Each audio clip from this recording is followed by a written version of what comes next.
조상들의 삶에 역사하셨던 하나님의 손길을 찾아보는 것은 감동적인 일입니다. 아브라함과 맺으신 언약을 끝까지 지키시는 하나님의 신실하심이 거기에 있습니다. 사자의 입과 곰의 발톱으로부터 다윗을 구원하신 하나님의 선하심이 역사 속에 담겨 있습니다.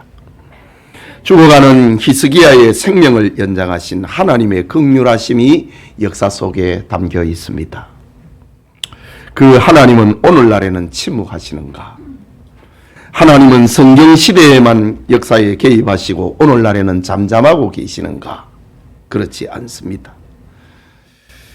성도의 신앙의 생명성과 현실성을 위하여서 하나님께서는 우리 가운데도 역사하는 것입니다.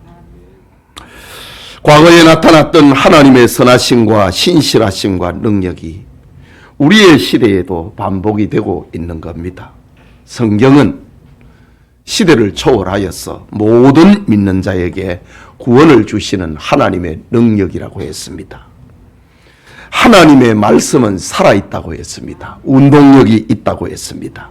좌우의 날선 어떤 검보다 예리하여 사람들의 혼과 영과 관절과 골수를 찔러 쪼갠다고 했습니다. 하나님의 말씀은 사람의 마음과 생각과 뜻을 감찰하신다고 했습니다. 그리스도인들은 이런 이유로 성경에서 하나님의 사랑을 발견하고 하나님의 능력과 구원을 체험하는 축복의 현장으로 지금도 만들고 있는 겁니다. 이것이 성경과 역사적인 고전과의 차이점입니다. 오늘 성경은 이스라엘의 마지막 사사인 사무엘 때에 일어났던 사건입니다.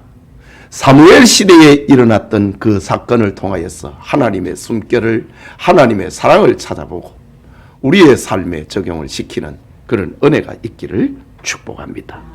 이 시간 사무엘에 세운 기념비라는 제목으로 하나님의 말씀 받기를 원합니다. 우리 모두에게 지난날의 그 역사를 우리의 삶 속에서도 체험을 하는 그런 은혜가 있기를 소원합니다. 사무엘이 세운 기념비, 그것은 어두운 과거를 청산하는 기념비입니다. 이스라엘에 사무엘이 등장하기 전에는 엘리라고 하는 사람이 대제사장이요 사사로서 역할을 하면서 40년 동안 이스라엘을 다스렸습니다. 하지만 엘리는 영안이 어두웠습니다. 시대를 분별하지를 못했습니다.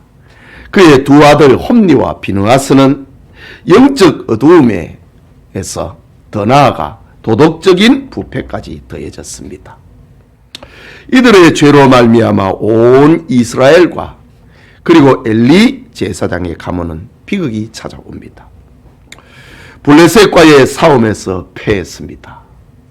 그들에게 종이 되고 조공을 바쳤습니다. 대제사장의 아들 홈니와 비느하스는 언약궤를 앞세우고 전쟁에 출전했다가 블레셋 군사들에게 언약궤를 빼앗겼습니다. 대제사장의 두 아들 홈니와 비느하스는 전사하고 이스라엘의 군사 3만 명이 죽었습니다. 이 소식을 들은 대제사장 엘리는 의자에서 넘어져 목이 부러져 죽었습니다. 만삭의 며느리는 하나님의 궤가 빼앗긴 것과 그 시아버지와 남편이 죽은 소문을 듣자 갑자기 산통이 찾아왔고 해산의 고통을 이기지 못하고 죽고 만 겁니다. 이스라엘의 고통과 대제사장 엘리의 가문은 이렇게 몰락했습니다. 새로운 사사요 제사장이 된 사무엘은 이스라엘의 이런 불행스러운 역사를 누구보다도 잘 알고 있었습니다. 사무엘은 어릴 적부터 성전에서 자랐기 때문입니다. 사무엘은 이스라엘의 위기를 극복하기 위하여서 온 이스라엘 백성들에게 미스바로 모이라고 했습니다. 미스바, 그것은 지난날의 실패와 죄악을 회개하고 새로운 출발을 하기 위함이었습니다. 사무엘이 모이라고 했던 미스바는 블레셋과의 전투에서 수만 명의 병사들이 죽임을 당했던 그 패전의 현장입니다. 실패한 흔적을 가지고 있는 역사의 현장이 바로 미스바입니다. 사무엘은 이 어두운 과거를 끝내기 위하여서, 슬픈 과거와 단절하기 위하여서 백성들을 다 미스바로 모이라고 했습니다. 읽은 본문 5절과 6절을 다시 보면은 사무엘이 이르되 온 이스라엘은 미스바로 모이라. 내가 너희를 위하여 여호와께 기도하리라 하매 그들이 미스바에 모여 물을 길어 여호와 앞에 붓고 그날 종일 금식하고 거기에서 이르되 우리가 여호와께 범죄하였나이다 하니라. 사무엘이 미스바에서 이스라엘 자손을 다스리니라 라고 합니다. 사무엘의 명으로 온 이스라엘이 미스바에 모였습니다. 그들은 금식을 하면서 우리가 여호와께 범죄하였나이다 라고 회개했습니다. 사무엘은 백성들에게 하나님의 말씀을 전하고 앞으로 해야 할 길과 살아가는 방법을 가르쳤습니다. 다스렸다 라고 성경은 그렇게 표현하고 있습니다. 예배드리는 성도님, 사무엘이 회개의 기념비를 세웠다. 이것은 여러 면에서 오늘에 처한 우리의 모습을 가리키고 있습니다. 우리 역시 지난날에 있었던 우리의 패배와 죄악을 사무엘과 그 시대의 사람들처럼 기억할 필요가 있습니다. 우리가 여호와께 범죄하였나이다 라고 회개할 필요가 있는 겁니다. 하나님을 의지하기보다는 자기 힘을 의지하였을 때 갈대처럼 약했던 지난날을 생각해야 합니다. 하나님이 우리를 돕지 아니하시면은 수많은 설교와 기도와 노력이 아무런 능력을 발하지 못한다는 것을 우리는 기억해야 합니다. 하나님이 우리를 도와주지 아니하시면은 우리는 발전적인 삶을 한 걸음 앞으로 나아가지 못한다는 겁니다. 거룩함과는 거리가 먼 우리의 삶을 생각합니다. 꺼져가고 있는 믿음의 등불 같은 우리의 모습을 돌아봅니다. 음란한 마음, 지켜두는 우리의 교만, 사흘도 견디지 못하는 우리의 인내심, 비겁함보다는 조금도 나을 것이 없는 우리의 미약한 용기, 미지근한 우리의 사랑, 차갑게 식어버린 우리의 열정, 바로 사무엘 시대의 이스라엘 백성들의 모습과 같습니다. 그러나 우리가 어두운 과거를 회개하고 하나님께 도움을 구하면 하나님은 이스라엘의 어두운 과거를 치유해 주셨듯이 우리를 치유해 주실 것입니다. 우리를 다시 하나님께서 새롭게 해 주실 것입니다. 우리가 회개의 기념비를 세우면 갑절의 능력을 우리에게 더하여 주실 것입니다. 예배드리는 우리 성도님들에게 사무엘과 그 시대의 사람들처럼 우리가 여호와께 범죄하였나이다 라면서 기념비를 세우는 그런 은혜가 있기를 축복합니다. 둘째로 사무엘이 세운 기념비는 오늘의 승리를 감사하는 기념비입니다. 본문 7절과 8절을 보면은 이스라엘 자손이 미스바에 모였다 함을 블레셋 사람들이 듣고 그들의 방백들이 이스라엘을 치러 올라온지라.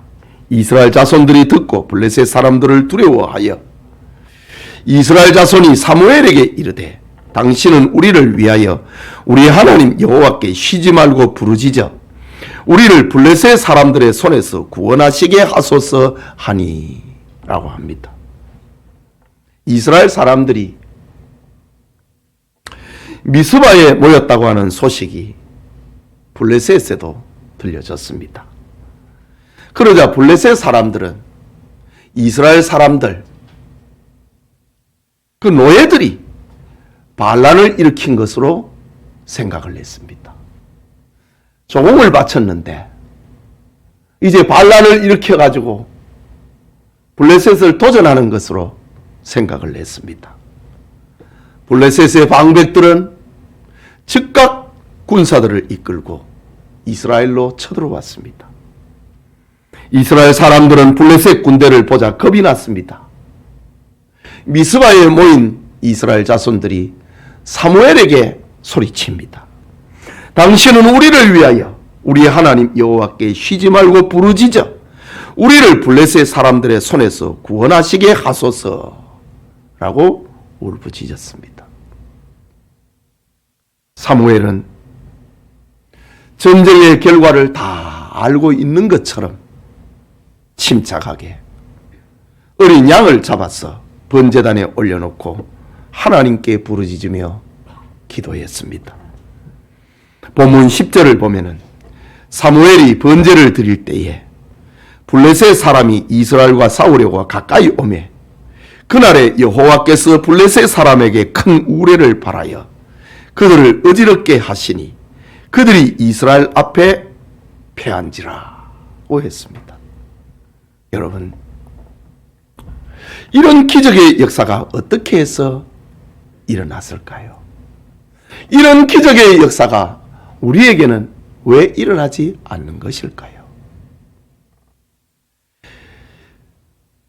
사무엘 시대와 그 시대의 이스라엘 사람들의 기적은 그들의 힘으로 된 게 아닙니다.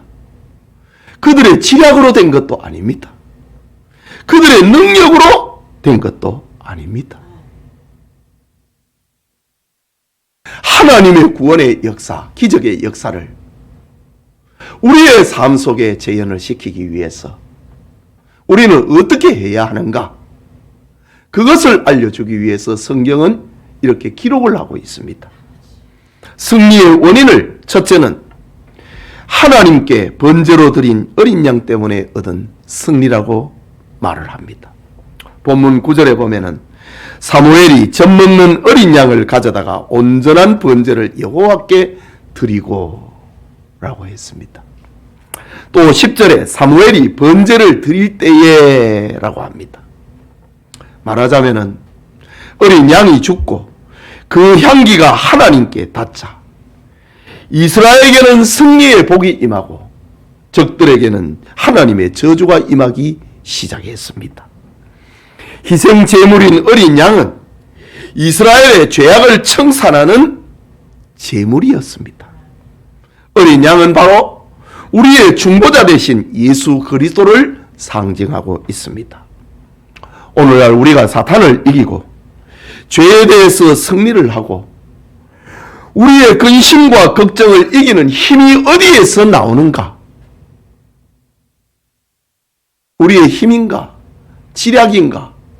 능력인가? 아닙니다. 그것은 우리의 죄를 위하여 피 흘려 죽으신 예수 그리스도의 은혜로 우리에게 오는 겁니다. 어린 양을 하나님께 번제로 올려드릴 때에 그때에 하나님의 구원이 임하였다 라고 합니다. 예수님께서 말씀하셨습니다. 수고하고 무거운 짐진 자들아 다 내게로 오라. 내가 너희를 쉬게 하리라. 어린 양 대신 예수님을 통하여서 우리는 쉼을 얻을 수 있고 근심과 걱정에서 벗어날 수가 있는 것입니다. 어제 우리 교회에 조금주 집사님이 이렇게 오랜만에 연극을 공연을 해서 제가 대학로에 다녀왔습니다. 조금주 집사님이 맡은 그 대역은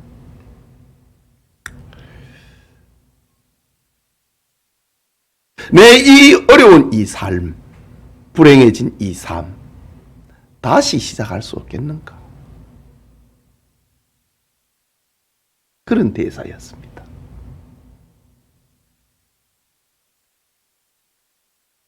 아니, 다른 것은 다 다시 하면 되는데 왜 내 인생은 다시 살 수 없는가? 어? 그런 대사였습니다. 세상에는 다시 새로워질 수 없다는 거지요. 여러분, 그러나 우리에게는 그것이 전부가 아닙니다. 수고하고 무거운 짐진 자들아 다 내게로 오라. 내가 너희를 쉬게 하리라. 우리를 다시 새롭게 하시는 분이 계십니다. 그분이 바로 우리의 중보자 되신 예수 그리스도입니다. 이전 것은 지나갔으니 보라, 새 것이 되었다. 우리는 그리스도 안에서 날마다 새롭게 시작할 수 있습니다. 이것이 세상과의 차이입니다. 사무엘이 그랬던 것처럼 우리도 예수 그리스도를 소망하고 의지하면 우리의 연약함에도 불구하고 하늘의 문이 열립니다. 여러분의 죄 때문에 낙심하거나 실망하지 마십시오. 여러분이 망쳐버린 삶의 내용 때문에 좌절하지 마십시오. 회개하고 주님을 의지하면 다시 힘을 얻을 수 있습니다.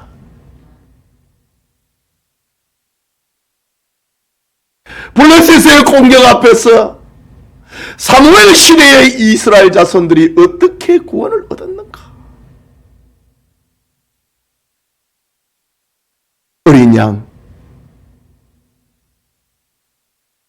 어린 양이 번제단의 제물로 올라가고 하나님 앞에 번제를 드릴 때에 우리가 주님을 의지할 때에 회개하고 주님을 소망할 때에 우리에게는 구원이 일어납니다. 새롭게 시작할 수 있습니다. 이런 능력이 우리와 함께 하기를 축복합니다. 또 하나, 이스라엘 자손들이 승리하게 된 그 원인은 기도의 응답으로 얻은 승리입니다. 본문 9절을 보면은 사무엘이 젖먹는 어린 양 하나를 가져다가 온전한 번제를 여호와께 드리고 이스라엘을 위하여 여호와께 부르짖음에 여호와께서 응답하셨더라고 했습니다. 어린 양의 희생의 번제로 하늘의 문을 연 사무엘은 하나님께 기도했습니다. 부르짖어 기도했다고 합니다. 기도하지 않고는 환난을 이길 수 없었기 때문입니다. 기도 없이는 대적 블레셋을 이길 수 없었기 때문입니다. 여러분, 만약 여러분의 삶에 무슨 선하고 복된 일이 이루어졌다면 그것은 우연이 아닙니다. 기도의 결과로 이루어진 것임을 믿으시기 바랍니다. 나는 기도하지 않았는데 생각하는 이가 있습니까? 오늘 성경에 보면은 사무엘이 이스라엘을 위하여 기도하니 라고 했습니다. 누군가가 날 위해서 기도하고 있다는 말이지요. 누군가가 여러분을 위하여서 기도하고 있다는 사실에 선한 일, 좋은 일, 축복스러운 일이 있으면 감사하시기 바랍니다. 우리 중에 아무도 하나님 앞에서 자기를 의지하거나 자기를 자랑하지 마십시오. 하나님이 우리와 함께하지 않으면 우리는 아무것도 아닙니다. 우리의 연륜도 소용이 없고 우리의 경험도 의미가 없고 우리의 지식도 우리가 세상에서 공부해서 받은 학위도 하나님이 함께하지 아니하면 의미가 없습니다.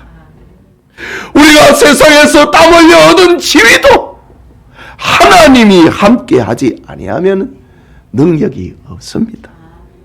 그러니 하나님 앞에 기도해야 된다. 우리가 여기서 잊지 말아야 할 중요한 사실이 또 하나 있습니다.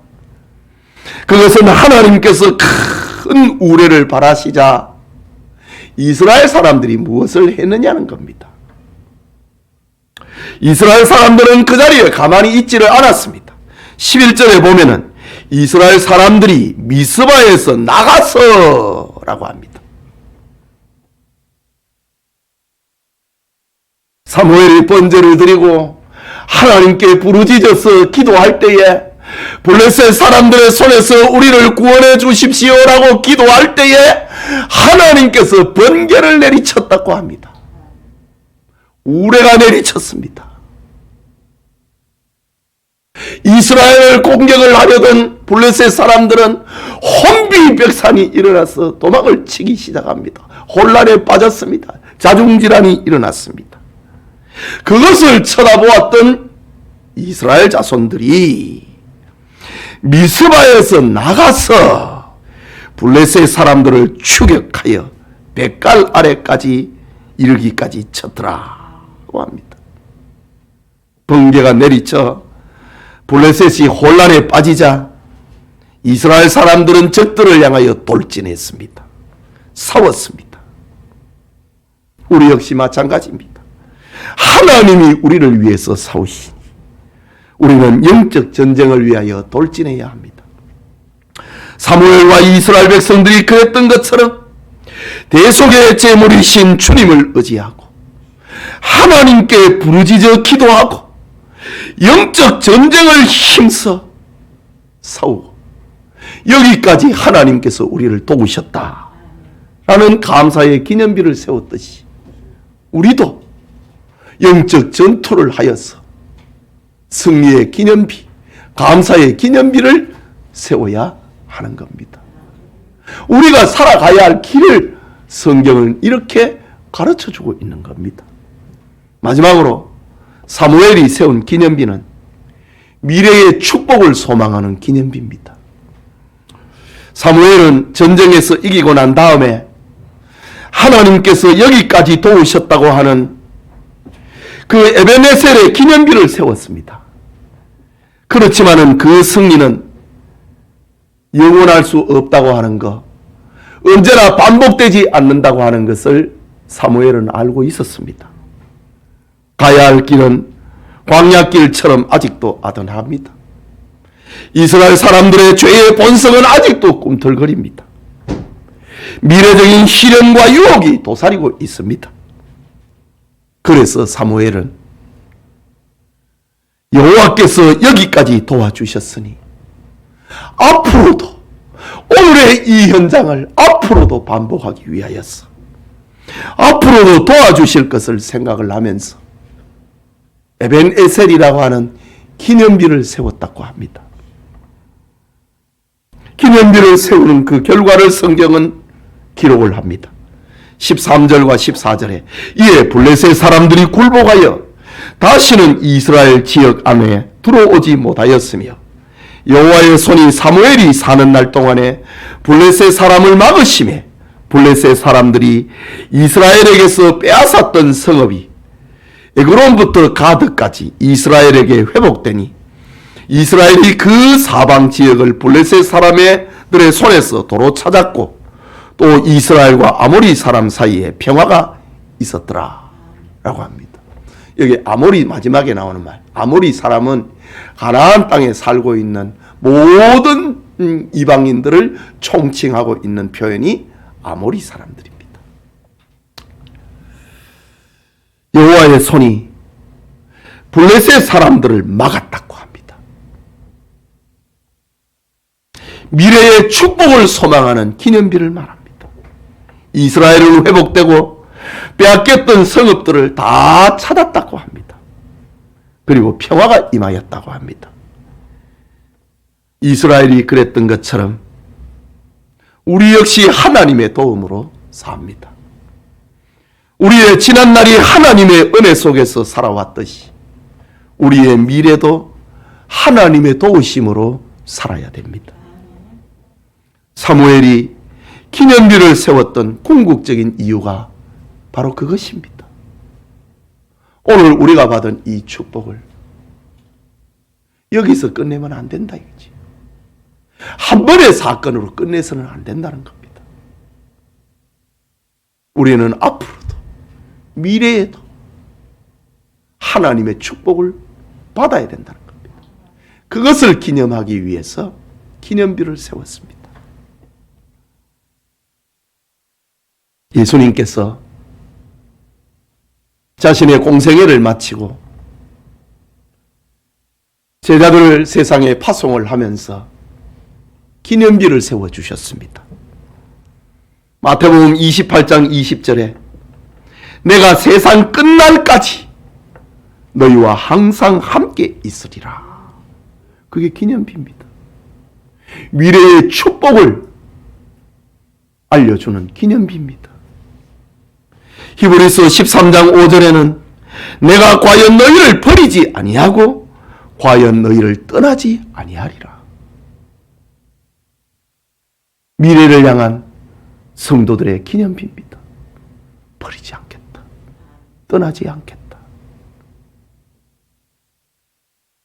그것이 구체화되어 간 사건이 바로 사무엘이 세웠던 기념비입니다.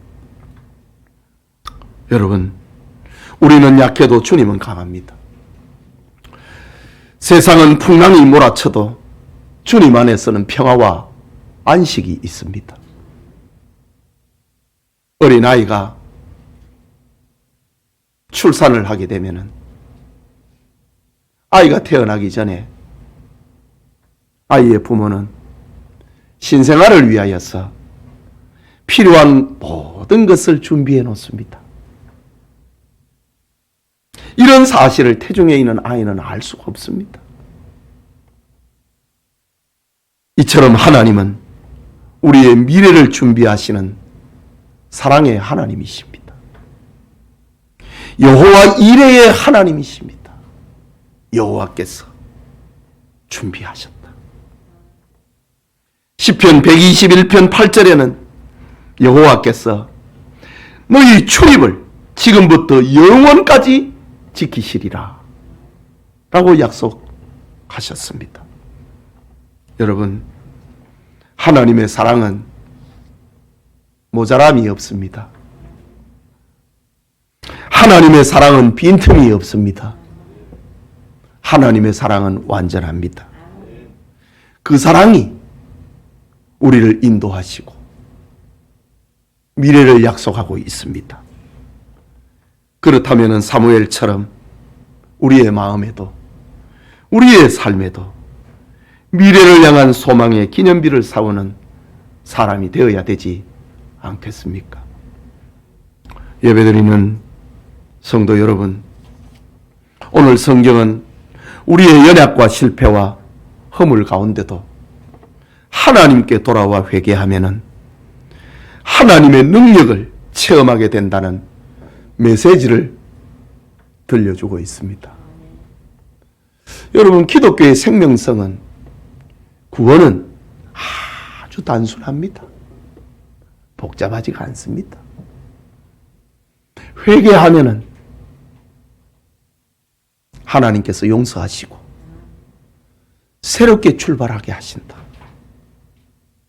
교회는 이렇게, 기독교의 복음은 이렇게 단순합니다. 우리가 새롭게 되기 위하여서 얼마나 복잡한지, 무슨 어려운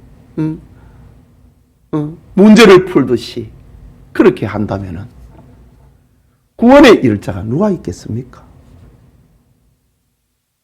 많이 배우지 못한 사람이나 지각이 좀 둔한 사람은 구원에 이르지 못하지 않겠습니까? 복음은 아주 단순합니다. 회개하라. 그리하면 너와 네 집이 구원을 얻으리라. 아주 단순합니다.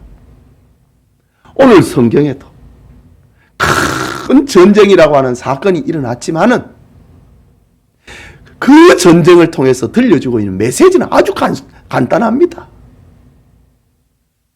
우리가 여호와께 범죄하였나이다. 회개하면 새로워진다는 겁니다. 어두운 과거를 회개하지 않고 오늘과 미래의 행복을 꿈꾼다면 그 꿈은 실현될 수 없다는 것을 성경은 말을 하고 있습니다. 이것이 사무엘이 세웠던 회개의 기념비입니다. 회개하고 하나님께 돌아오면 새롭게 된다. 우리는 연약하지만은 우리에게는 구주 예수님이 계십니다. 우리의 중보자 예수 그리스도를 소망하고 의지하면은 하늘의 문이 열립니다. 하나님께 부르짖어 기도하면은 뜻을 이루게 됩니다. 이것이 바로 사무엘이 세운 기념비의 의미입니다. 예배드리는 우리 성도님들이 에베네셀의 기념비를 세우면 하늘의 복과 땅의 복이 임할 것입니다. 산들의 복과 바다의 복이 우리와 우리 자손들에게 임할 것입니다. 회개의 기념비를 세우고 오늘을 감사하는 기념비를 세우고 소망의 기념비, 미래를 축복을 기대하는 기념비를 세우는 믿음의 사람들이 다 되시기를 축복합니다. 우리 말씀을 생각하고 우리 같이 기도합시다. 성경이 말을 하고 있는 구원의 길, 새로운 삶의 길은 복잡하지 않습니다. 아주 단순합니다. 수많은 사람을 통하여서 말을 하고 수많은 사건을 통하여서 말을 하지만은 그 메시지는 언제나 한결같습니다. 성경의 저자가 바로 하나님 자신이기 때문에 그 메시지는 같습니다. 회개하면 용서한다. 회개하면 새로워진다. 라는 것이고, 내가 곧 길이고 진리고 생명이다. 나로 말미암지 않고는 아버지께로 갈 자가 없다고 하는 것. 이것이 성경 전체가 수많은 사연과 수많은 사건을 통해서 들려주고 있는 아주 분명한 메시지입니다. 말씀을 생각하면서 기념비를 세우는 우리 교우들 되기를 위해 기도합시다.